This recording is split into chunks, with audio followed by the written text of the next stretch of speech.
Hi, everyone, and welcome to another episode of From a Woman to a Leader. And today we are going to talk about creating a culture of inclusion and diversity in tech leadership. And obviously, you know how passionate I am about this topic, and we are going to focus also on women because that's what we are here to empower women. Super excited to have Cara Shortsleeve here with me, and I'll do a quick intro. Before we start and dive in, Cara is the CEO at the Leadership Consortium, TLC. It is a leadership development platform designed to accelerate high potential and diverse leaders. Cara joined TLC in 2018 to launch and scale the business, which has since forged relationships with Google, IBM, HubSpot, Procter & Gamble, and many more companies. And prior to joining TLC, Cara spent more than a decade in various leadership roles at Google and YouTube.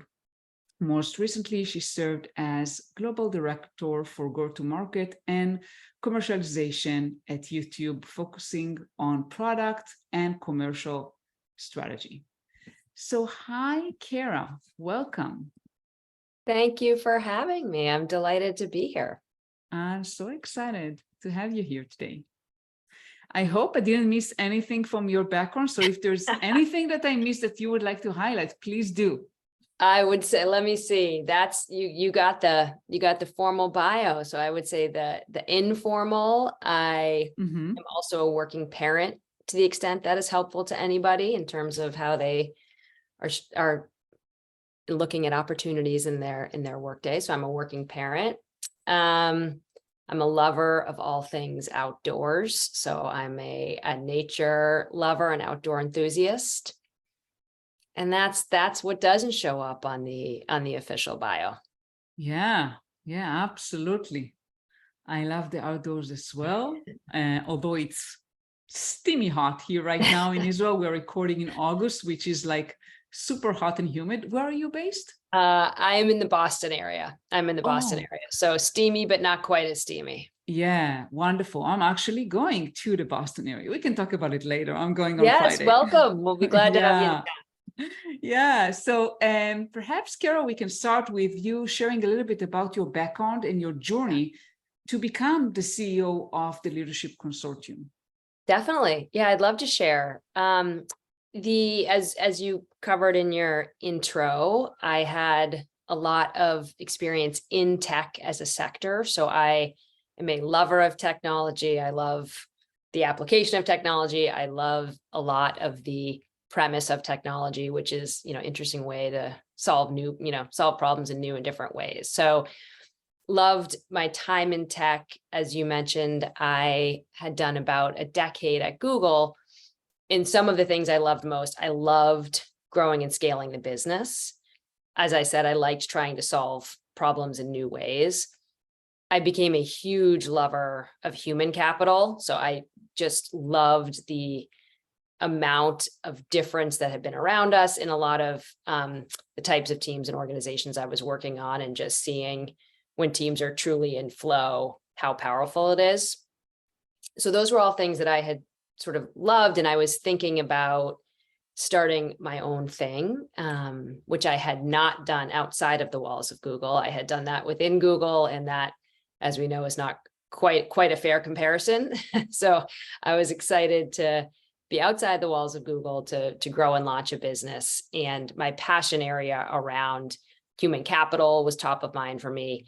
And then I have a huge personal passion just around equity and representation, and how to ensure, opportunity is as equally divided as the potential that is amongst all of us. So I had those ideas. I reconnected with a professor. I had gone to Harvard Business School earlier in my career, and my co-founders of the business we run today, Frances Fry is a professor at Harvard Business School, and her wife, Ann Morris, who's an amazing author. We all reconnected, and we were thinking about ways to follow all of our passions. And so we started this business in 2018, as you mentioned, and have been doing really fun, which we consider fun, important, hard, all the good things, work around accelerating more representative leaders. We did start in technology, as I think came through and probably a little bit of your intro. We now go across more sectors than that, but tech will always stay near and dear to my heart. And so it's where we started and where we know we still have much work to do. Absolutely. And I'm with you on that. I share the same passion. I do it in different ways. Today I coach. And let's, before we dive into how to do it, why is it important? And I mainly want to address that to anyone who is listening that is a leader, maybe not having so much diversity in the leadership. Why is it so critical to have diverse representation, especially in leadership and executive roles? Yeah.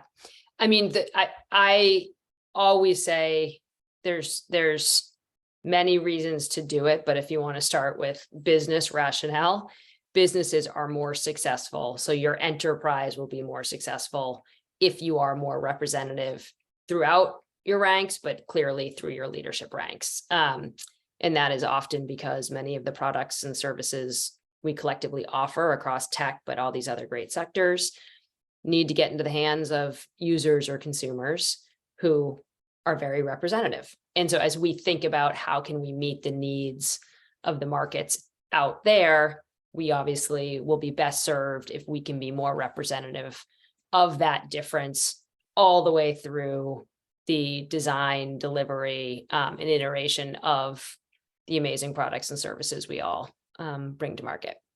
So it's incredibly important from a business enterprise standpoint.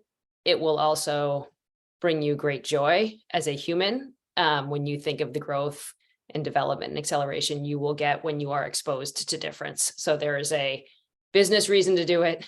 There is a personal selfish reason to do it, which is you will grow and evolve as a human. And then, of course, I would believe there's a moral reason to do it, which is, as I said, we believe people's potential is evenly distributed, but access to opportunity is not. And so therefore, there's probably a moral, there's a pull on your heartstrings argument that this is the right thing to do. Absolutely. And I also share that as someone who led teams, and also I coach people, I just had a coaching session like in the past week of someone who hired team that are all in the same kind of, I would say, experience level. And the team doesn't operate very well. A lot of, tension, competition. So when you have diverse, obviously we can touch about it, but diverse is more than just gender diversity. It goes so many ways. When you have diverse teams, everything just operates better. You get different opinions, sometimes heated discussions, but in general, you're more innovative, bring more ideas. Definitely. I totally agree. In our business, we talk a lot about some of the whys on that. So I'm sure, I know you know this, but for the sake of the humans there is something called the common information effect, which is when humans get together, you are more likely to discuss the things in which you, where you have shared information or a shared experience than you are to delve into difference. And so the effect on teams is when you get a bunch of humans together, you risk they are going to come to the center and talk about only the experience they have, which are shared. The art in getting the benefit of diversity is creating an environment such that people can bring forth those different opinions and sort of resist the common information effect and start to celebrate how can we bring difference into the discussion, equation, et cetera. Obviously, to your point, with the end result being that you will get more creativity, you will get more innovation, you will get faster reps, like all that beautiful, all the beautiful things we want to happen.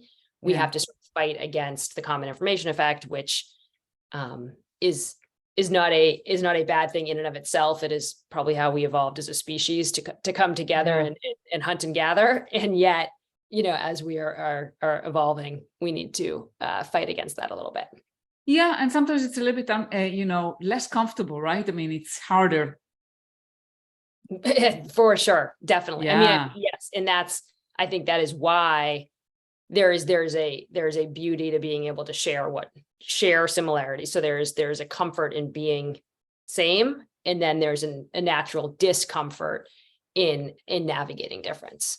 I think what we always try to think about, as I know you do a lot of coaching, so I am sure there's a similarity in our approach in this way, which is how can you get comfortable with the uncomfortable? So like how can discomfort be an acceptable and embraced part of a team dynamic, a work experience, et cetera, such that the discomfort is in service of moving us to a better solution or a better product or a better conversation, but acknowledging that it's okay that there is some discomfort with difference. That's part of the path through. Absolutely, absolutely. And let's talk about the Leadership Consortium and tell us a little bit about the work you do and how TLC is focused around creating solutions, conditions for diverse leaders to thrive. How do you do that? Yep. So as a business, we do a few different things. We do work with organizations directly. So think of that as a more sort of a more typical advisory capacity, where we will come in and work within organizations really around the conditions within the organization, such that hopefully there's conditions for everyone to thrive. So there's certainly work we do in terms of operating context. So how can we help any given organization create a more equitable and higher likelihood of success context? So that's a piece of what we do, but we also spend a lot of our time working with leaders directly. And that is leaders who are, diverse in some way. And also we work with leaders from a traditional majority group, and both we feel like are a key to the solution in terms of how do we, on a sort of hand-to-hand combat way, how do leaders come in and create more inclusive cultures such that ripples down through the organization. So we work on the organizational side, but then we know how key it is for the leaders themselves to be setting the conditions within their pockets of the organization for those around them to thrive. So we sort of work on both sides, so to speak. When we work with individuals, we have some programmatic content. We have sort of surgical interventions in a good way, like with coaching and whatnot. So we have ways to assist the individuals, and then ways we try to help, improve the system itself in terms of incorporating difference. Absolutely. And can you share some, maybe some things that you see repeating themselves, both in the organization side and also on the leadership itself? Yeah. I mean, I would say that one of the things we see most consistently is an appetite to do better and an appetite to set inclusive cultures, such, for the sake of business enterprise, for the sake of success. So the good news is we see an appetite really consistently. We also consistently see that some folks just don't quite know how to start. And so I think what we try to do as an organization is be your quote unquote just start block. So we come in and say, the worst thing you can do is just be slightly terrified of the problem. Like, you can take a wrong step, you could take a right step. Probably doing either is going to ultimately get you on a faster path to where you want to be than the inertia of like, it's just overwhelming to me, or I just don't know what to do.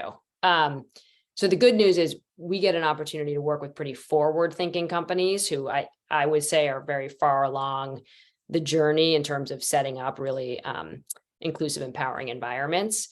But more often than not, when we sort of are helping a company through how to start with the problem, it's really the inertia that we're getting somebody through.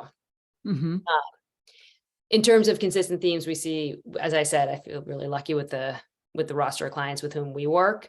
And so what I would say is we see most success, like sort of the consistent themes across these companies that are doing a pretty great job, is you never let the burden of diversity fall on the diverse. So like a diversity issue is not the responsibility of sort of the woman in the room to solve, or the Black mother to solve.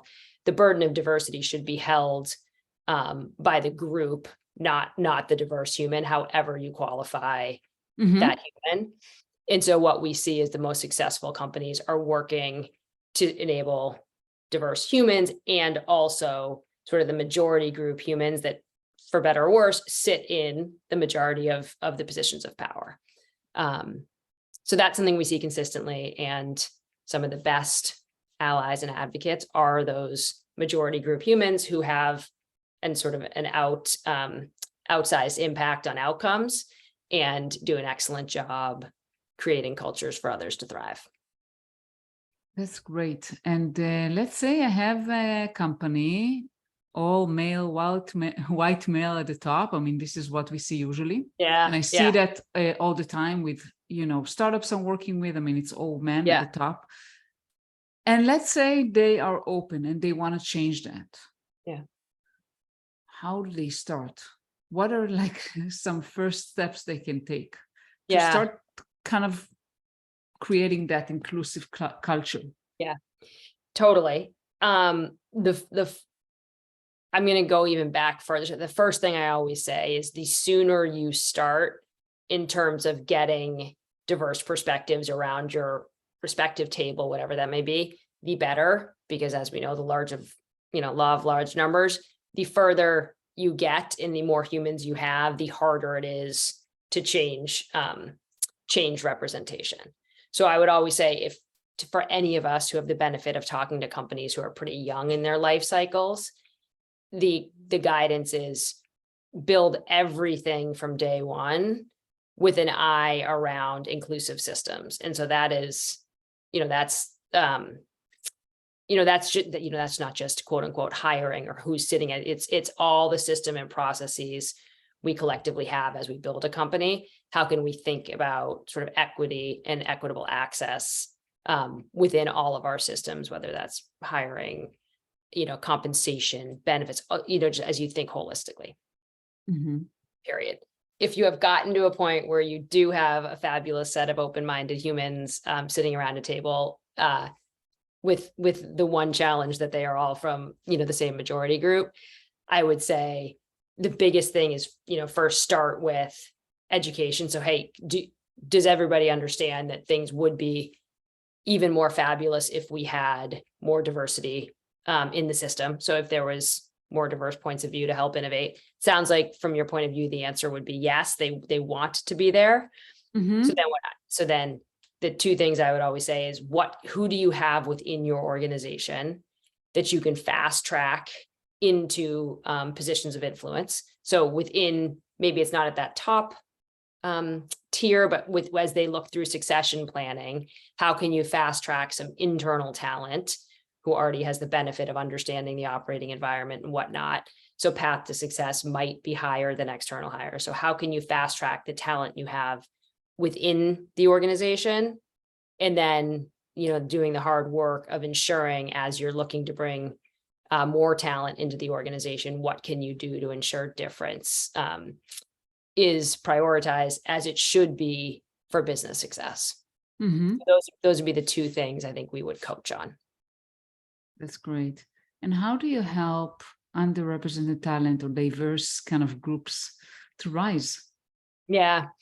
I mean, it's interesting that to be candid, that's why when Anne Francis and I were thinking about the business, there are so many worthy ways to help all of us do better with representation. Like it's a big industry as it should be, and people are playing in all parts of the funnel as they should be. When we thought about the problem, like me having grown up in tech, some of the experiences Anne and Francis had with the companies they advised, we came to a position where we wanted to take a bet on the fact that accelerating internal talent was going to be the fastest way for companies to do this well. So our bet was around how do you reach down to the organization and pull those humans up. So to answer your question, that a lot of what we do is based on that premise that we think it's a fast way to change companies. And so, the ways we get about it, you have to be really disciplined with your succession planning. You have to be really disciplined with sort of strategically ensuring you are focused on growth and development, sponsorship, experience, there's different ways companies do it, but can you rotate people through seats to give people more experience than they might otherwise have if they were out in the external world? So there's all these avenues where we try to give internal candidates who look promising very specific boosts in terms of access to experience and development, such that they can grow more quickly and get into those positions of influence. So others below them can look up and say, okay, I see Cara there. There's a place for me here. Or I see Lamora doing this, and I associate with that, and I can see that someone like me can be successful. That's wonderful. I have a question on that. How do you make sure that you don't create the opposite effect? So that people at the organization feel like, oh, if I'm a woman, for example, let's take gender diversity. She got there because she's a woman, and the company is interested in having more women in leadership roles, not because she's worthy. Totally. Yeah. That's the art, I would say. Like that, I think, is the key challenge. What we try to coach our companies on, and I know this is hard, so go with me on the journey. What we try to do is say, get really smart on your data and figure out what is disadvantaging someone. Chances are that also might be disadvantaging somebody in the majority group. So as an example, you talk to your young mothers who are dropping like flies, not coming back from their maternity leaves, and you're trying to understand, why can't I retain like young mothers? And I'm bleeding out this key demographic. Why? As you seek to understand what might be causing those humans to leave the business, you might say, oh, we have determined it's like sort of length of leave and benefits or something. Chances are, if you solve that for the younger working mothers, you probably also solve it for young working fathers, and you might solve it for, young parents writ large. So what the hope is, when you're looking at the data to understand why you are losing key groups of humans or why those humans aren't advancing, many times what would benefit them would actually benefit a majority group as well. It's sort of a wealth of riches, or whatever the analogy is, when you get to the point where it is not, where it's sort of, the pie is not getting bigger. A lot of the low-hanging fruit to do first with a lot of these organizations will actually sort of make the pie bigger for everybody. It's not, I'm trading off an opportunity for this human from this human. It's, if I can improve something, I'm actually going to empower more of my employees versus fewer of them. Same idea with, sometimes a lot of look at flexible work, where you think it would benefit one stakeholder and actually others benefit a great deal and appreciate. So I would say we start with thinking with our companies about what are when you look at the sort of least successful humans, not because they don't have the potential, but because something in the system is getting in their way. When you look at what's getting in their way, many of the early changes are additive for all the humans. It doesn't just advantage the group that you originally were looking at the data set about. Yeah, absolutely. That makes total sense. And I can personally relate to the example you gave. How was, by the way, if that's okay, me asking, how your personal journey kind of as a mom, as a working parent and a woman in a very, very male dominant field. I'm sure in Google and YouTube, there are a lot of, how is that impacted what you do today? Yeah, so I will always say I feel very grateful for the experience I had at Google as a working parent. I think when I was having children, so, 2009, 10, 11, 12 or whatnot, I think Google was ahead of its time in terms of giving pretty healthy amounts of leave to mostly at the time, birth mothers, but it has since been expanded to adoptive parents and fathers as well. But to go back to my experience, I felt like I was given really nice, a benefit that really encouraged me to come back to work, in the way that if I had to make the decision at 4 weeks postpartum, how do I feel coming back to work, I probably would not have voted in Google's favor. Whereas when I got to make the choice 5 months postpartum, I could say, wow, I can see a way in which I can come back and be successful. So as an example, I felt very lucky with Google's setup, that the way they structured benefits and things really did help retain me as a human in that business. What, of course, you can't get away from is I made a choice as a parent, like I made a choice to have children. And so therefore was just out of the mix for periods of time. So in my 11 years at Google, I had 3 maternity leaves. There is just a year plus of time that I did not spend, at my desk.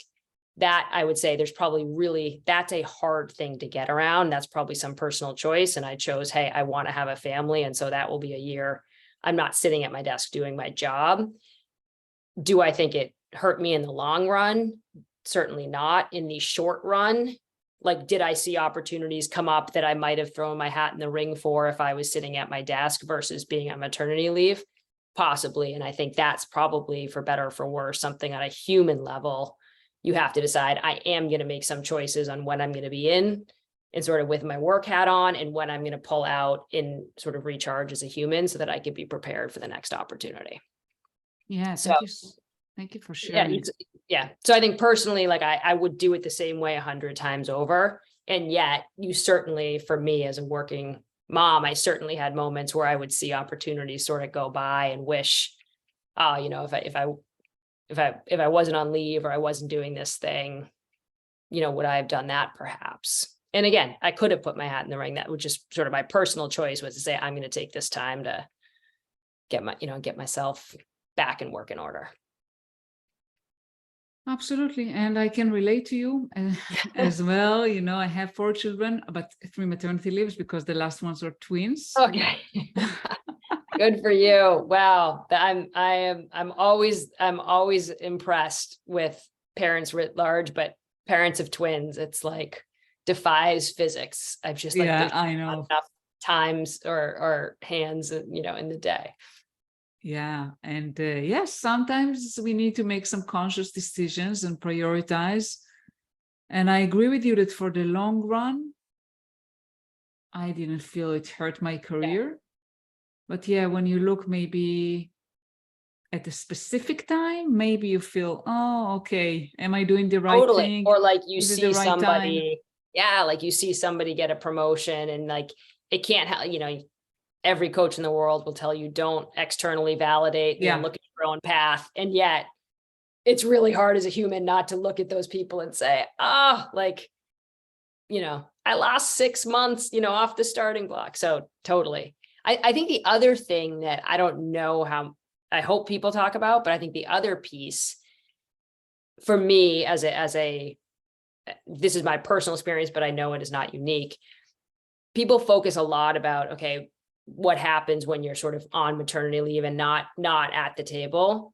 There's so much that happens, before that, where people are passing judgment, as you're sitting there clearly pregnant. Is somebody still bringing their A game? Are they going to come back? Should I invest in this? So like, I think we think about the moment when somebody's out on leave and what they might miss. And it really doesn't do justice to the humans that, you're looking at them, and it's a multi-year wrestling that fabulous human, for me, when I look personally, you're going through miscarriages, then you're pregnant, then you're postpartum, and it's not like a 6-month thing, for which people sometimes see it as. It's a multi-year experience that people are really struggling with and trying to balance and trying to figure out, how do I succeed in this role, trying to start a family, and how do I succeed at work? So I don't make light of any of that. I think it's really hard. I know it was certainly really hard for me. And so I think the good news is, in the long run, as I said, and as you said, I'm glad I did all the things, but it certainly doesn't discount that it's it's hard along the way to experience that as an awesome worker who wants to do great work and wants to succeed and wants to advance. Absolutely. And yes, sometimes you have to take the hard path and do things you want to do and not compromise. I didn't want to compromise on raising a family and advancing my career, and it wasn't easy. Yeah, I agree with that. And I don't want to reveal my own bias here, but like, if you want something done well, give it to like a really busy working mom, because they are they're going to figure out what has to be done. They're going to prioritize it. They're going to get it done, and they're going to keep going, because you don't have time to not do excellent work. So with all the challenges comes this amazing skill set of ridiculous prioritization. I think high BS monitor, and sorry, that might not just high monitor for things that are important and not important in life, because you start figuring out with time as my most finite resource, I'm going to be really choiceful about what I give time to. And I feel like working parents, so not just moms, but working parents are very good at prioritizing and figuring out how to do the most with each hour in any given day. Absolutely. And you mentioned, part of what you mentioned is biases, basically, right? I mean, we all have different biases, and especially, a lot of biases around women in the workforce, when they're pregnant, when they are in maternity leave, and when they're back. But in general, there are a lot of biases. Yeah. How do you help organizations tackle biases? Because I can tell you that the unconscious bias training is not helping. I know. And I've done that. It's so interesting. So what I would first, let me admit where I am not an expert. So I am not, I do not have expertise around sort of unconscious bias and bias busting and all those things. So I am certain there are probably great programmatic approaches that, period. So let me just acknowledge that and say, I'm sure there are people doing hard and worthy work.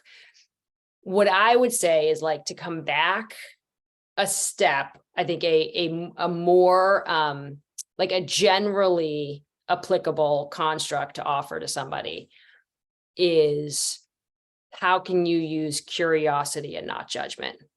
So when you encounter difference, or when you encounter, when you yourself are feeling like, I think I just passed a judgment, either you're passing a judgment or you're seeing somebody pass a judgment. Our brains are not wired such that they can be in a moment of judgment and a moment of curiosity. So the most basic but really powerful thing we talk to leaders about is, how do you get curious? So if somebody has passed a judgment, how do you get curious about, how do you ask them, how do you really engage in a way that allows them to debunk it, or allows you to understand from where did they come? If you are going to move into a moment of judgment, how can you try to put on your own mental brakes and say, let me first be curious. Let me first seek other data, seek to understand. So that I know doesn't get it bias busting specifically. I, like you, I think I've taken many bias busting trainings and things like that. I don't know that personally I have found, the one that speaks to me most. But what I would say is, we all have them. Yes, we do. More aware, we know that the more aware you can be, the better. And then as you see them manifest out in the world, how can you bring curiosity? Because at least that systematically makes your brain chemicals stop from going into a judgment moment, which you might still get to the judgment after the fact, but at least it stops the chemical reaction and you have a moment to ingest, different and more data. Loved it. Absolutely. And I'm with you on that. And we all have biases, all 100%. Of us. Yeah. 100%. Wow. 100%. I can't believe how time flies. I would like, before we end, we can jam all day, Lamore. Yeah, this is absolutely. Fun. Thank you. But I do want before we end, if there's one piece of advice you would give. We talked about young mothers. So to the young mothers out there that aspire to become great leaders, what would it be?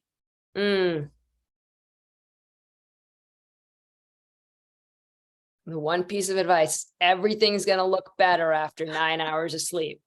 That's if I can only give one, it's don't worry, you will sleep through the night again, and you will be so impressed with your ability to put more than 4 words together.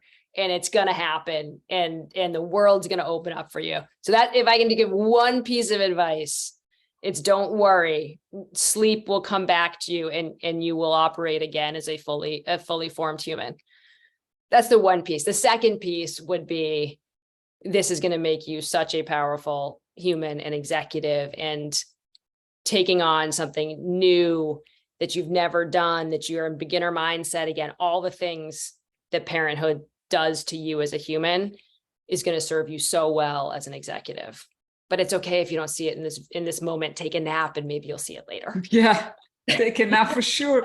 Get help. Don't be afraid to ask for help. Yes, get tons of help. And if you can afford to, pay for help. That is at Google, I had an amazing mentor who always talked about sort of short costs and long costs. And if there's a way, to whatever way you are able, ask for help, whether that is by outsourcing or friends and family chipping in. It really does. It does take, you are not alone, and there are many humans who can help you. Yeah, absolutely. Well, thank you so much, Cara. It's been a pleasure. How can people contact you? Yes, I would love. I'm like you. I'm here to be of service, so I can be of service in any which way, whether it's connecting people to one another, offering advice, anything like that. I always love to hear from people. Easiest way is probably via LinkedIn. I'm super active. Ping me a message there and tell me how I can be helpful. And I'm delighted to connect in and hear from you all and help. So that's probably the best and fastest way. Great. Thank you so much. And I'll definitely put the links both for LinkedIn and for TLC. Perfect. Thank you so much, Cara. It's been a pleasure having you today. It was so fun to join. Thanks for having me. Thank you.